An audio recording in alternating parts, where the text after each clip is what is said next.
ഇതുവരെ എത്തിയില്ലേ? ഒന്ന് ഇങ്ങോട്ട് വെക്ക, ഒന്ന് അങ്ങോട്ട്.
അമ്മായി കരശ്രമിങ് എത്താറായി. ശാലിനി എടുത്ത് ഇവിടെ.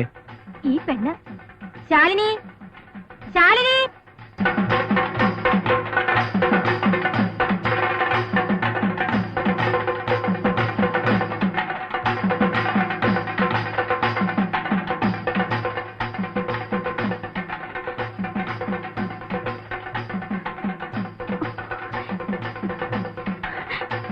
കലശങ്ങെത്തി.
അശ്രീകരം പിടിച്ചവളെ അമ്പലനടയിൽ കൂത്തിനെ കൊണ്ടിറക്കി അന്ന് മുതൽ ഞാൻ പറഞ്ഞു തുടങ്ങിയതാ മേലെടുത്ത ഭഗവതിയുടെ പരിപാലനയിൽ തൊട്ടുള്ള കളിയാണെന്ന്. ഇപ്പൊ എന്തുണ്ടായി?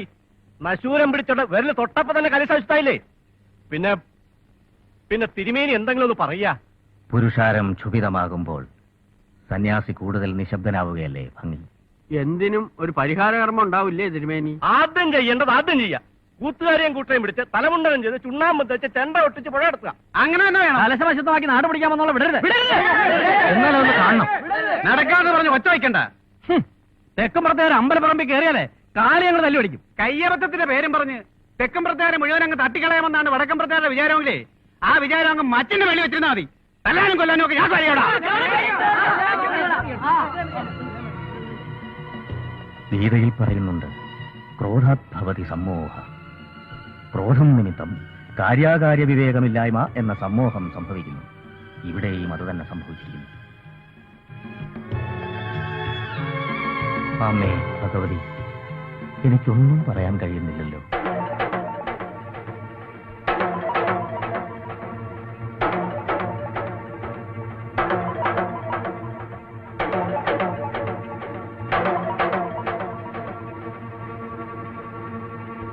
അമ്മേ, പാതിരക്കെല്ലാം കെട്ടിപ്പറക്കി ഓടാനും മാത്രം നമ്മൾ എന്ത് തെറ്റാ ചെയ്തേ? കലശം വീണന് വേറെ എന്തെങ്കിലും കാരണം ഉണ്ടാവും.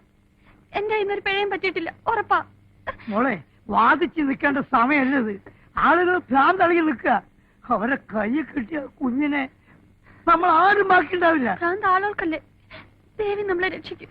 ഞാൻ എന്താ ചെയ്യേണ്ട ഭഗവതി? പേടിയുള്ളവർക്ക് പോകാം, നിൽക്കുന്നവർക്ക് നിൽക്കാം. എന്തായാലും ജയദേവൻ സാറല്ലാതെ ഞാനില്ല.